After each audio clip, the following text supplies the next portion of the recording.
عليكم ورحمة الله وبركاته حبايبي ومتابعين الجمال، وحشتوني جدا جدا جدا من مطبخ ام سما. كل عام وحضراتكم بألف خير والصحة والسلام. عاملين ايه امارات كل اللي حبايبين وحبايبي اللي في السعودية وحشيني قد الدنيا.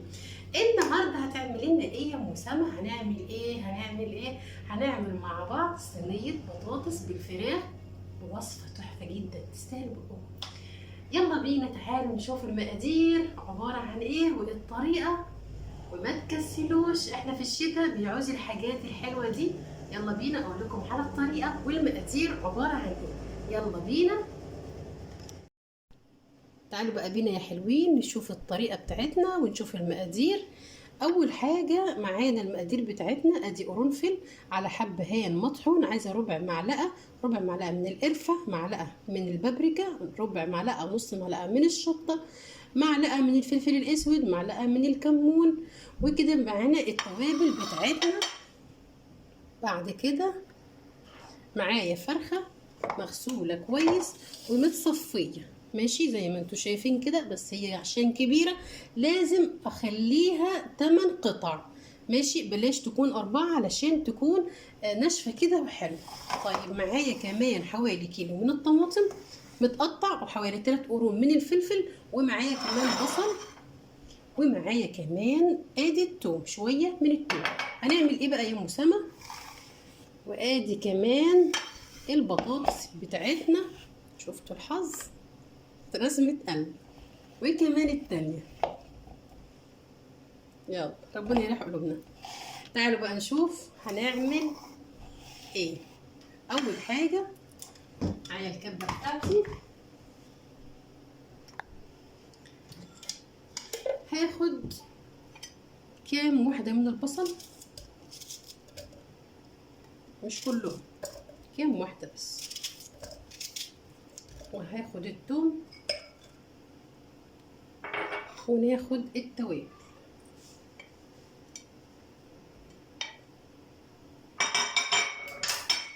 هنفرم المكونات دي كلها.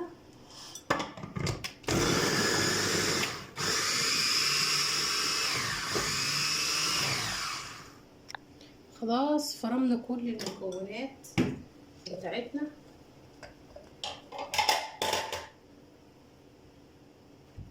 هنفضيها في بولة. في كمان حاجة مهمة هنضيفها للخلطة دي. انا همسك الفراخ كده هتبلها للخلطة دي.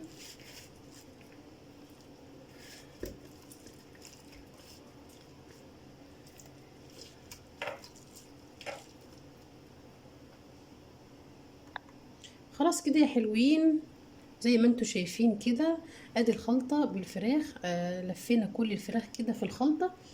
هنركنها كده على جنب، ونجيب الكبة بتاعتنا ونفرم الطماطم مع الفلفل، فلفل احمر. بالنسبة للشطة دوت اختياري، يعني مش مفروض. خلاص هنفرم الطماطم واقول لكم هنعمل ايه.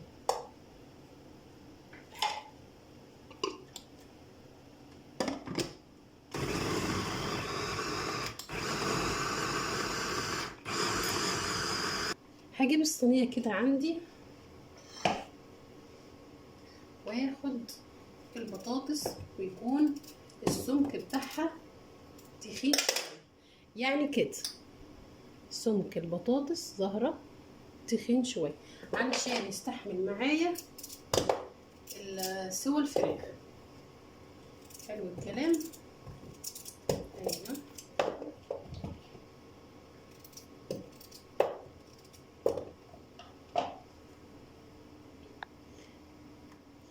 رصينا البطاطس كده زي ما انتوا شايفين، وهرص كمان بسم الله ما شاء الله ادي الفرخة بتاعتنا.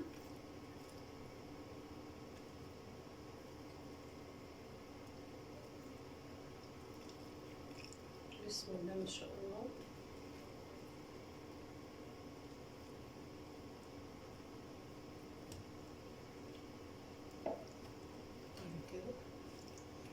هننزل كمان بالخلطة بتاعتنا حلوة، ريحتها كمان تحفة جدا. بعد كده عندي ادي البصل اللي انا سبته. محتاجاه ايه؟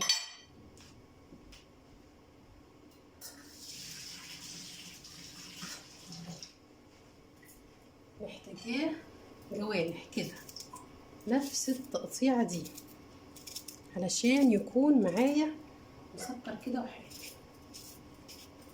صينية بطاطس تفتح النفس، جربيها ومش هتندمي خالص. اخر حاجة معايا يا حلوين ادي الطماطم. هضيف الطماطم كده واجيب لها كمان شوية مية عشان نغطي بيها الحاجات الحلوة دي.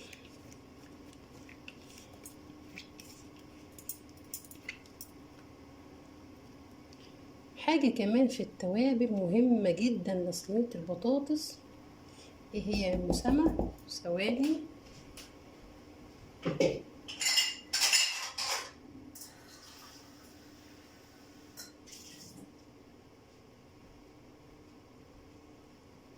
هنضيف كوباية من المية،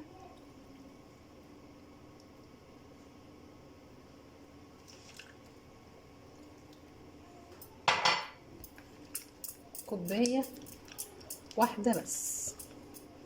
خلاص كده قلنا ايه الحاجة المهمة في التوابل. محتاجة معايا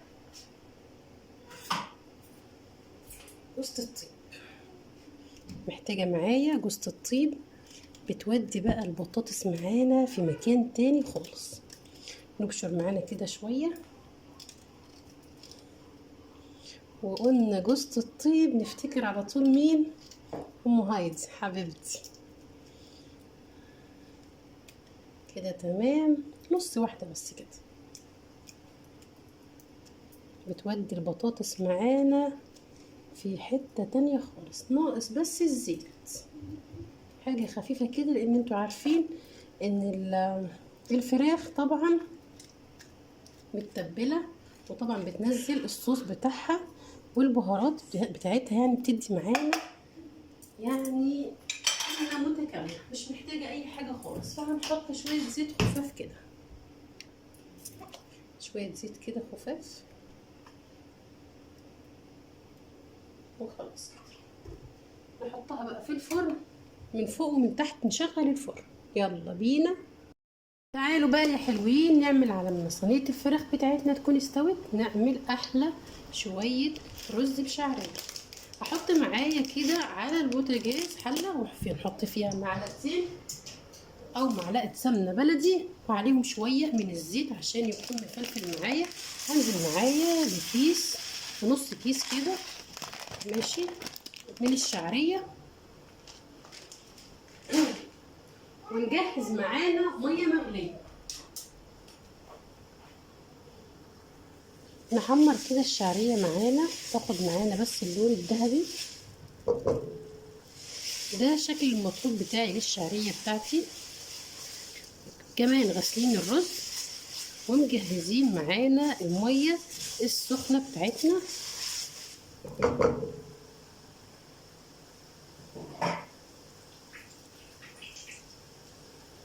هنزل معايا بالرز. بسم الله الرحمن الرحيم.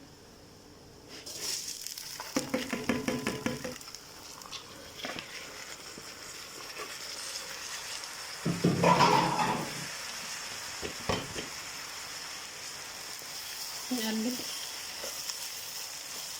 شوحي بقى الرز، المادة الدهنية بالشعرية كده. هدي النار شوية.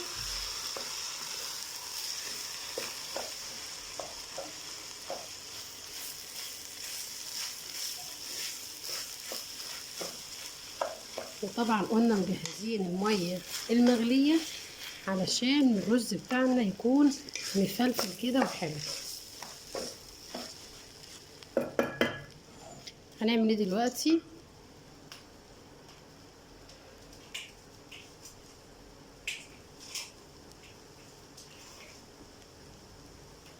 محتاجة معلقة من الملح وهنزل بالمية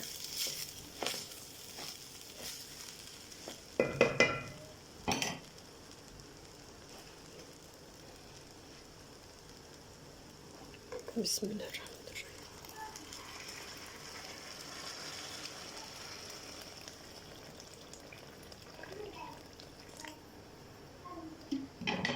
ونعلي النار، نظبط بس القعد بتاعه وكده ايه، نسيبه كده مع نفسه يغلي.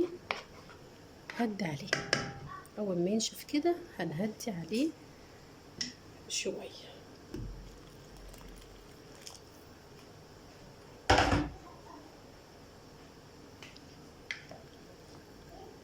سيبه كده بقى يغلي كده ويتشرب مع نفسه كده على ما صينيه البطاطس بتاعتي تطلع من الفرن.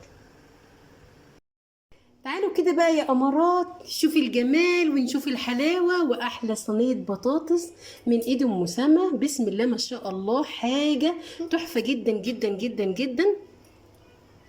شايفين الحلاوة، شايفين الجمال، بسم الله ما شاء الله. الطريقة تحفة والريحة تحفة جدا جدا.